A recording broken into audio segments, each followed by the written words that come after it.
Olá, ouvinte!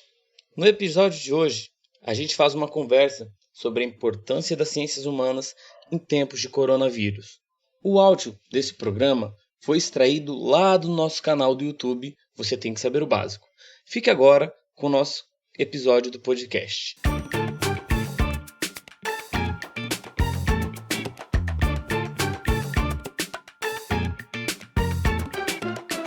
E aí, galera, tudo bem? Olha só, em tempos de pandemia, coronavírus e excesso de informação, a gente decidiu fazer esse vídeo, nosso primeiro vídeo juntos, né? Sempre tem a primeira vez.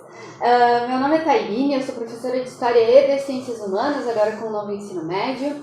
Meu nome é Guilherme, eu sou professor de História e Sociologia e o objetivo do vídeo de hoje é tentar compreender qual é a relação das ciências humanas com esse vírus e essas transformações que estão ocorrendo na atualidade. Isso, a ideia do vídeo é mostrar para todo mundo qual é a importância das ciências humanas em tempos de pandemia e também tentar entender o que é socialização, porque agora a gente está vivendo um período de isolamento social, né? Eu até peguei o note aqui, coloquei uns tópicos para eu não me perder, com alguns questionamentos que a gente vai tentar responder, alguns questionamentos aí banais que a gente não para pensar no dia a dia. Eu coloquei alguns aqui, como por exemplo, por que até quem não saía de casa tá agoniado agora com esse negócio de ter que ficar em casa? Porque essa privação de liberdade, né, nos incomoda tanto? Por que a gente está tendo que escolher entre segurança e liberdade? E por que, tanto quanto falar da importância e do que é o Covid-19, por que é importante falar de solidariedade, do indivíduo, das ações do indivíduo, e quais as consequências das nossas ações sozinhas em todo um coletivo, né? Para todo um coletivo. Essas são algumas das questões que as ciências humanas podem ajudar a responder, e por ciências humanas a gente tem que entender o conjunto de disciplinas que forma, né, as ciências humanas, que é filosofia, sociologia, história e geografia. O que essas disciplinas, esse campo disciplinar, tem a contribuir na compreensão desses fenômenos? Uma coisa que a gente precisa começar dizendo, né, falando aí para vocês, é que a gente não quer em nenhum momento comparar a importância da nossa área com outra área ou substituir as importâncias, enfim. Inclusive, o que a gente quer mostrar aqui é ressaltar e reconhecer a importância da galera da saúde, da segurança, a galera que está saindo de casa para ir trabalhar nos mercados e farmácias, por exemplo. Eles são fundamentais, né, para a manutenção da ordem social. Inclusive, se tiver alguém nos assistindo, que seja da área da segurança, da saúde, né, que está trabalhando nos mercados e farmácias, muito obrigada, fica aqui o nosso muito obrigado, vocês são foda. Para entender, então, o porquê essas pessoas se pôr a risco para poder manter o funcionamento da sociedade, a ordem da sociedade, a gente vai entrar de vez no assunto desse vídeo. Vamos lá? O que a gente precisa lembrar, então? É que as pessoas se comportam no seu dia a dia de forma padronizada. Existe todo um processo de socialização que dita ali como que funciona a interação entre as pessoas. Por isso que as pessoas sabem como agir e se comportar em determinados lugares que elas frequentam, como, por exemplo, banco, mercado, farmácia, festa, cinema. As pessoas sabem como se comportar nesses lugares, certo? E aí, quando dentro dessa rotina de normalidade acontece uma pandemia e pedem para todos nós permanecermos dentro das nossas casas, quando pedem para a gente desenvolver um comportamento coletivo diferente daquele que a gente estava acostumado, aí a gente dá mesmo uma surtada. Pânico, inclusive, é uma forma de comportamento coletivo. Olha só, o sociólogo Reinaldo Dias diz pra gente que o comportamento coletivo é imprevisível, porque não dá pra gente ter certeza antecipada como um grupo vai reagir a um estímulo. Ele é eventual, porque é uma manifestação motivada por algum acontecimento. E é irracional, porque sua base é emocional e não lógica, e as pessoas não avaliam as consequências dos seus atos. Sobre isso, a gente pode usar o exemplo dessa galera que tá indo no mercado, comprando tudo que vê pela frente, como se a gente estivesse enfrentando o apocalipse. Vacilo. Não adianta a gente ter 10 litros de álcool gel em casa se o nosso vizinho não tiver nenhum. É vacilo. Beleza, a gente entende ali mais ou menos o que é comportamento coletivo, né? E o que está acontecendo. Acho que isso é importante. Essa leitura só se faz com as ciências humanas. Outra coisa que as ciências humanas nos permite, e que eu acho que o Gui pode falar para a gente, é como que é feita a leitura, né, do impacto, as consequências dessa pandemia. A gente precisa, antes de mais nada, tentar compreender a complexidade que é um fenômeno como uma pandemia, né? Então, qualquer tentativa de reduzir apenas um aspecto social é acabar limitando a nossa capacidade de compreender esse fenômeno e dada a sua complexidade.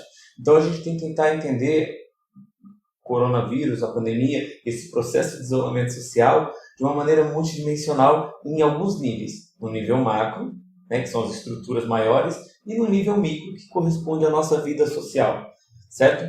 Todo mundo, no mundo todo, está sofrendo com o evento da pandemia do coronavírus. Então isso vai ter um impacto macro na vida de todo mundo. No entanto, cada um vai sentir esse evento de uma forma particular. Isso aí a gente chama do nível micro. A gente também vai ter algumas escalas multidimensionais.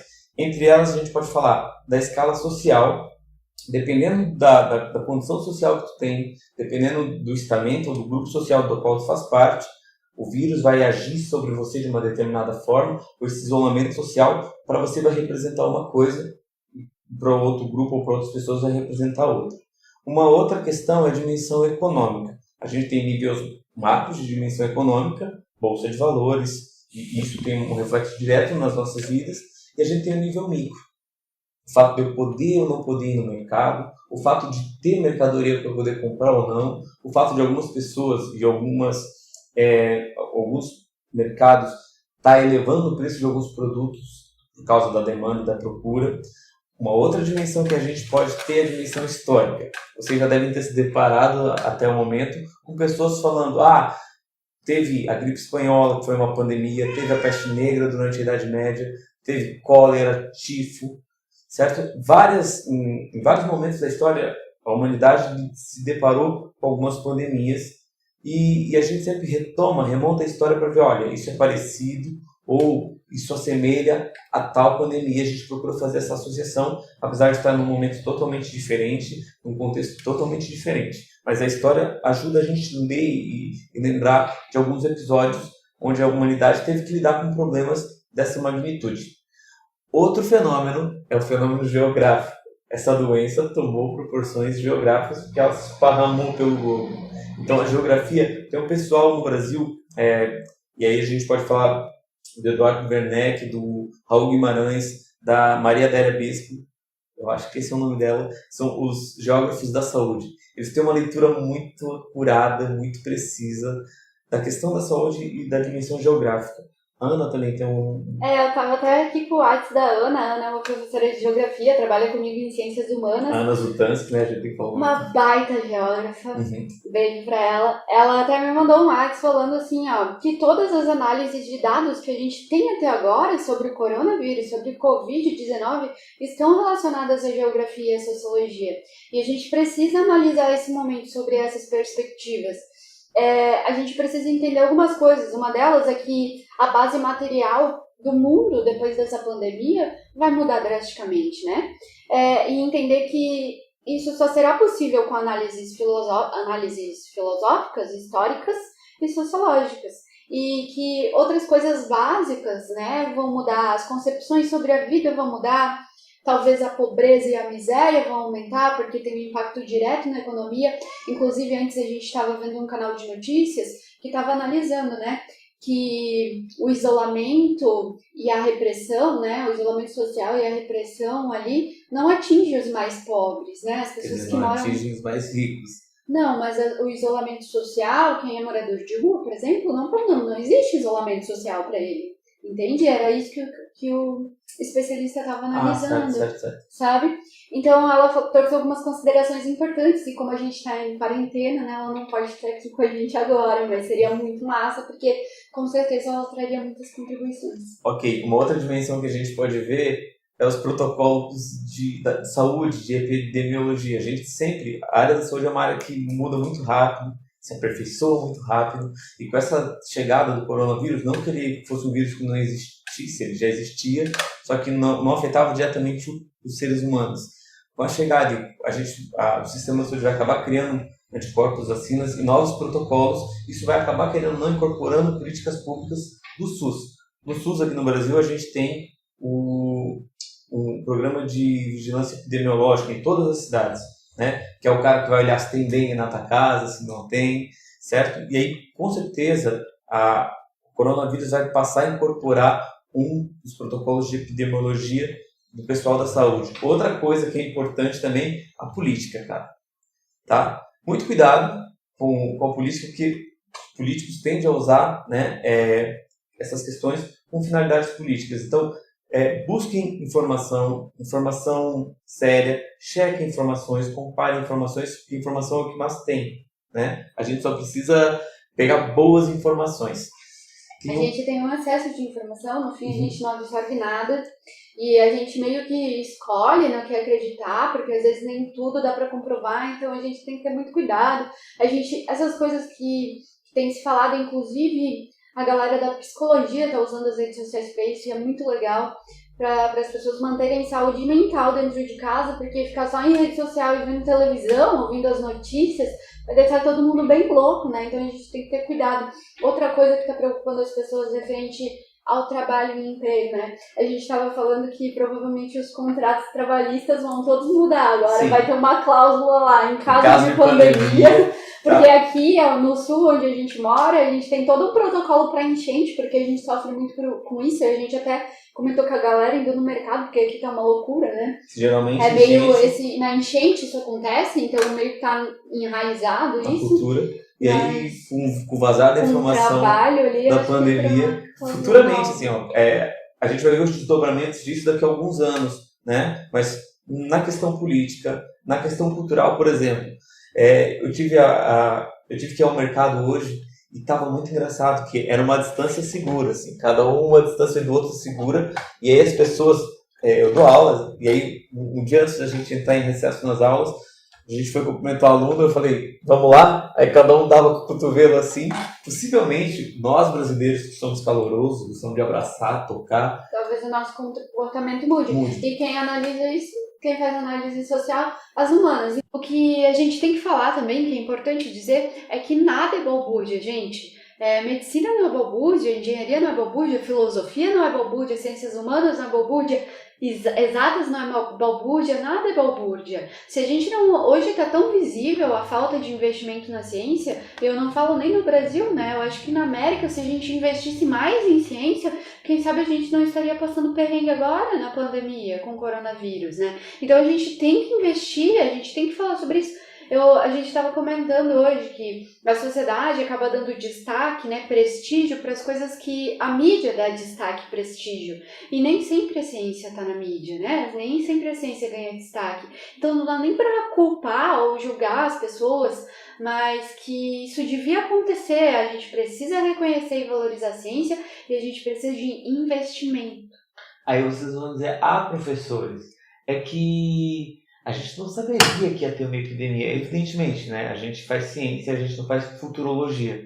Ninguém pode prever uma pandemia. Ela é como se fosse um desastre natural. A gente não consegue prever isso. No entanto, a gente pode trabalhar em meios para se prevenir, para se precaver caso ocorra, né? A gente tem que lembrar de uma coisa.